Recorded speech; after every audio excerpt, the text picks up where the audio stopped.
안녕하세요. 대단히 반갑습니다. 목련꽃 필 무렵 박규환. 목련꽃이 필 무렵이면 어렸을 때 내가 자랐던 시골집의 뜰에 피던 목련을 생각하게 된다. 병풍처럼 둘러친 대밭을 등진 남양의 우리 집들의 황금빛 봄볕이 아늑하면 망형의 병창 앞 잎이 피기도 전인 나무의 가지끝마다 가지처럼 모두 하늘을 우러러 고개를 세운 꽃망울들이 공간이라는 호수였던 연꽃인 듯 피어나기도 하고 봉긋하게 모은 두 손인 듯 내일을 기약하는 모습을 생각한다. 내가 특히 목련이 필 무렵이면 옛집을 생각하는 데는 슬프게 살다간 망형의 영상을 지울 수 없기 때문이다. 형이 지금 살아있다면 87 나이인데 그가 돌아가신 건 48의 젊은 나이였으니 그가 죽고 나서 오늘로 40년의 세월이 흐른 셈이다. 형은 우리 팔남매의 맞이로 태어났는데 막내인 내가 태어나기 1년이 되기도 전에 어머니가 돌아가셨으니 우리 팔남매는 어머니 없이 올망졸망 자란 것이다. 따라서 우리 팔남매는 한 몸처럼 결속했고 사랑했다. 특히 동생들에 대한 형의 사랑은 형제 사랑의 일반적 통념으로는 생각하기 어려운 것임을 나는 알고 있다. 그는 내게 이런 말을 한 적이 있다. 자식보다 형제가 중요하다는 이야기 끝에 처자는 어복이요 형제는 수족이라는 옛말을 인용한 적이 있다. 말뿐이 아닌 실제로 그는 그렇게 생각했고 행동했었다. 한 말에 그는 나중에 얻은 자기 자신의 아들, 딸들에 대한 사랑이 동생들을 사랑보다 됐으리라고는 생각할 수가 없으니 나의 솔직한 심정이다.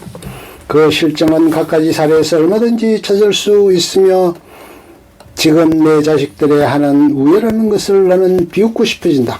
아버지마저 오래 살지 못했으니 나는 형의 보살핌으로 자란 셈이며 나에게 떠난 육신을 생각할 적엔 아버지보다 형이 앞선다. 그 형이 14 어린 나이로 결혼을 했고 다음에 잘못해서 눈을 다친 것이 화근이 되어 끝내는 환웅하기에 이르렀더란 것이다. 항생제가 판을 치는 오늘날이라면 문제가 없으려면 70년 전의 옛일이니 사정은 다르다. 대도시에만 있었다는 병원을 찾아 부산도 서울도 다녔지만 오늘날과 같은 안과이나 시설이 있을 리 없었으므로 끝내는 완치하지 못한 채 오랜 세월을 투병하러 호송했었다. 그러나 그는 선비의 자식으로 지켜야 될 한학의 수업에 게으르지 않았고 특히 서도에는 어느 수준에 이르렀던 듯 싶다. 글씨를 잘 썼지만 요즘 소위 써야 한다는 뜻과는 달리 선비로서 당연히 갖추어야 될 것을 갖추었을 뿐 자랑될 것도 없었고 요즘 낙관 먼저 준비하는 서예인과는 달리 그는 낙관 하나 새겨본 적이 없었으며 남기기 위해 써둔 글씨 한 폭 없다. 그의 조서와 관찰은 좋게 남길 만한 것이었으면 뒷사람들이 아쉬워함으로 짐작이 가는 일이다. 그가 청년기에 이르러서는 신학문에 대한 열기와 사주에 따라 상투 자르고 만학도로 서울의 중학생이 된 적도 있고 전문학교의 학생인 적도 있었으며 일본의 도시를 방랑한 적도 없지 않았다. 그가 일본에 체류하는 동안 어렵지 않은 가세였음에도 집에서 돈을 가져다 쓴 적이 없었다. 어려울 땐 그의 글씨를 좋아해서 갖고 싶어 했던 일본인들의 도움을 받았다고 또 듣고 있다. 그러나 그의 안지를 치료하기 위한 아버지의 피나는 노력이 오히려 그를 실명의 불행으로 이끌고 말았던 것이다. 그 당시 목매했던 의료지식이 빚은 과다한 수원의 남용으로 결국 그의 말년 작년에 이르러 수원 남용의 후유증이 나타나면서 실명의 불행을 겪어야 되었고 그로 인해 요즘으로야 청년일 수밖에 없는 그런 나이에 밝음을 다시 되찾지 못한 채 영원한 어둠으로 떠나고 말았었다. 가련한 나의 형의 병창 앞에 지금 나의 회역 속 한 그루 자목련이 심겨져 있었다. 그 목련은 형이 아직 눈이 밝았을 적에 가져다 심어놓은 것이었는데 내가 알기론 화동의 상계사점에서 얻어다 심어놓은 것에 틀림없을 것이다.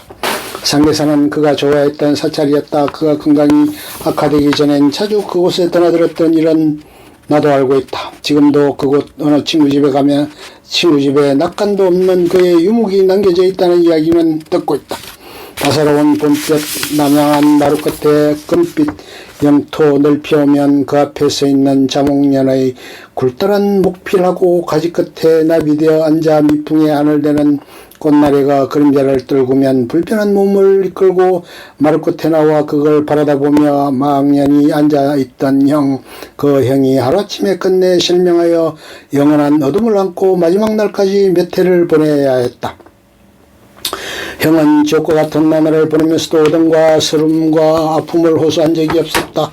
태평양 전쟁이 끝나던 해 전쟁 중에 영양실조로 막대기처럼 말라든 형의 입에 미군이 풀어놓은 사탕을 구해다 넣어드리면 황홀하게 당분을 탐하며 고마워하던 형은 끝내 그의 늦가을 당시엔 그렇게 되리라고 생각했던 영광된 조국을 보지 못하고 한많은 짧은 생애를 마치고 말았다.